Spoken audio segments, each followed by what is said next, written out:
ಉತ್ತರ ಕನ್ನಡ ಜಿಲ್ಲೆಯ ಕುಮಟಾದ ಬಹುಗ್ರಾಮಗಳಲ್ಲಿ ಎಲ್ಲಿ ನೋಡಿದರೂ ಚೋ ಹೋ ಚೋ ಸೋ ಹೋ ಚೋ ಎಂಬ ದನಿ, ಅದರೊಟ್ಟಿಗೆ ಲಯಬದ್ಧ ವಾದ್ಯ ಮೇಳದ ಸದ್ದು, ಜೊತೆಗೆ ಹಿನ್ನೆಲೆ ಸಂಗೀತ ಕೇಳಿಸುತ್ತಿದೆ. ಬಣ್ಣ ಬಣ್ಣದ ಗರಿಗಳ ತುರಾಯಿ ತಲೆಗೆ ಕಟ್ಟಿಕೊಂಡವರ ಓಡಾಟ ಗಮನವನ್ನು ಸೆಳೆಯುತ್ತಿದೆ. ಅದರಲ್ಲಿಯೂ ತಾಲೂಕಿನ ಶಿರಗುಂಜಿಯ ಹಾಲಕ್ಕಿ ಸಮುದಾಯದವರ ಸುಗ್ಗಿ ಬಹು ವಿಶೇಷವಾಗಿ ಊರ ಹಾಗೂ ಪರ ಊರಿನಲ್ಲಿ ಸಂಚರಿಸಿ ಸಾಂಸ್ಕೃತಿಕ ವಾತಾವರಣವನ್ನು ಮೂಡಿಸುತ್ತಿದೆ.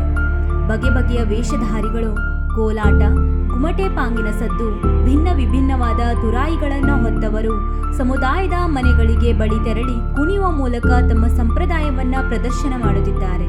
ಕುಮಟಾ ಪಟ್ಟಣದಲ್ಲಿಯೂ ಸುಗ್ಗಿ ಕುಣಿತದ ಸಂಭ್ರಮ ಕಾಣಸಿಗುತ್ತಿದೆ.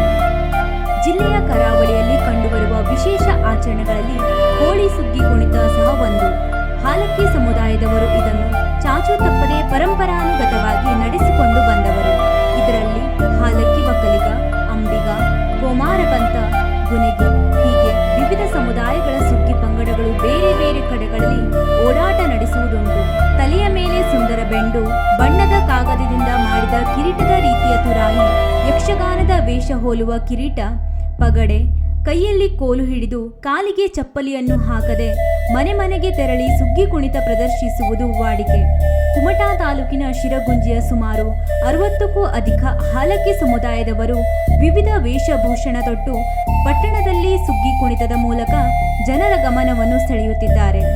ಊರಿನ ಹಿರಿಯರ ಮಾರ್ಗದರ್ಶನದಲ್ಲಿ ಯುವಕರು ಇದನ್ನು ವ್ರತವಂತೆ ಆಚರಿಸಿಕೊಂಡು ಬರುತ್ತಿರುವುದು ಸಂತಸದ ವಿಚಾರ ಎನ್ನಬಹುದಾಗಿದೆ. ತಂಡದೊಟ್ಟಿಗೆ ಬರಿಗಾಲಿನಲ್ಲಿ ನಿತ್ಯ 10 ಕಿಲೋಮೀಟರ್ ವರೆಗೆ ನೃತ್ಯ ಮಾಡುತ್ತಾ ಸಾಗುತ್ತಾರೆ ಯುವಕರು.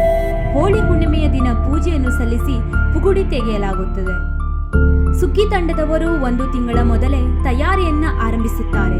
ಸುಗ್ಗಿಗಾಗಿ ತಲೆಯ ಮೇಲೆ ಹೊರುವ ತುರಾಯಿಗಳು ಎಷ್ಟಿರಬೇಕು ಎಂದು ನಿಗದಿಪಡಿಸಿಕೊಂಡು ಬಳಿಕ ಅವುಗಳನ್ನು ಸಿದ್ಧಪಡಿಸುವ ಕೆಲಸದಲ್ಲಿ ತೊಡಗಿಕೊಳ್ಳುತ್ತಾರೆ. ಅದಾದ ನಂತರ ಪರಂಪರಾನುಗತ ರೀತಿಯಲ್ಲಿ ಸುಗ್ಗಿಗೆ ತೊಡಗುತ್ತಾರೆ. ಒಮ್ಮೆ ವೇಷ ತೊಟ್ಟು ಹಣೆಗೆ ಗಂಧವನ್ನ ಇಟ್ಟುಕೊಂಡು ಹೊರಟರೆ ಸುಗ್ಗಿ ಕುಣಿತ ಮುಗಿಸುವ 7 ದಿನವರೆಗೂ ವಾಪಸ್ ಮನೆಗೆ ತೆರಳುವಂತಿಲ್ಲ. ಜೊತೆಗೆ ಸಮಾಜದ ಮನೆಯವರ ಅಂಗಳದಲ್ಲಿ ಸುಗ್ಗಿ ಕುಣಿತ ಮಾಡಿದಾಗ ಅವರು ನೀಡುವ ಹಣ, ಊಟ ತಿಂಡಿ ಸ್ವೀಕರಿಸುವ ಪ್ರತೀತಿ ಕೂಡ ಇದೆ. ಇನ್ನು ಸುಗ್ಗಿ ತಂಡ ಕಟ್ಟುವ ಬಗ್ಗೆ ಊರ ಗೌಡರ ಮನೆಯಲ್ಲಿ ಸಭೆ ಸೇರಿ ನಿರ್ಧರಿಸಲಾಗುತ್ತದೆ. ಪ್ರತಿ ಮನೆಯಿಂದ ಒಬ್ಬ ಸದಸ್ಯ ಕುಣಿತಕ್ಕೆ ಬರಬೇಕು ಎನ್ನುವ ಸಂಪ್ರದಾಯವೂ ಕೂಡ ರೂಢಿಯಲ್ಲಿದೆ. ತಟ್ಟೆಯಲ್ಲಿ ದೀಪವನ್ನಿಟ್ಟು ಅದರೊಟ್ಟಿಗೆ ಅಕ್ಕಿ, ತೆಂಗಿನಕಾಯಿ, ವೀಳ್ಯ ಹಾಗೂ ನಗದನ್ನು ಇರಿಸಿ ಮೇಳದ ಯಜಮಾನನಿಗೆ ನೀಡಲಾಗುತ್ತದೆ. ಹೋಳಿಯ ದಿನದಂದು ಸುಗ್ಗಿ ಪ್ರಾರಂಭಿಸಿದಲ್ಲಿಗೆ ವಾಪಸ್ಸಾಗಿ ಕರಿ ದೇವರಿಗೆ ಪೂಜೆಯನ್ನು ಸಲ್ಲಿಸಿ ತುರಾಯಿಗಳನ್ನು ದೇವರಿಗೆ ಅರ್ಪಿಸಿದ ಬಳಿಕವೇ ಸುಗ್ಗಿ ಕುಣಿತವನ್ನ ಕೊನೆಗೊಳಿಸಲಾಗುತ್ತದೆ.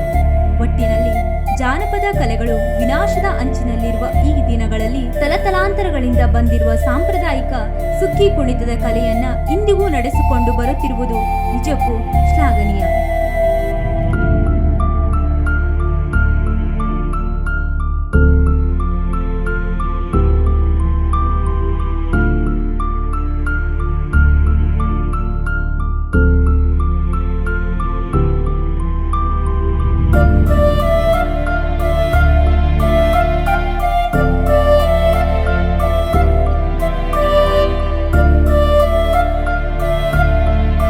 ವೀಕ್ಷಕ ಮಹಾಪ್ರಭುಗಳೇ, ನಮ್ಮ ಚಾನಲ್ ಅನ್ನು ಸಬ್ಸ್ಕ್ರೈಬ್ ಮಾಡಿ, ಶೇರ್ ಮಾಡಿ, ಪ್ರೋತ್ಸಾಹಿಸಿ.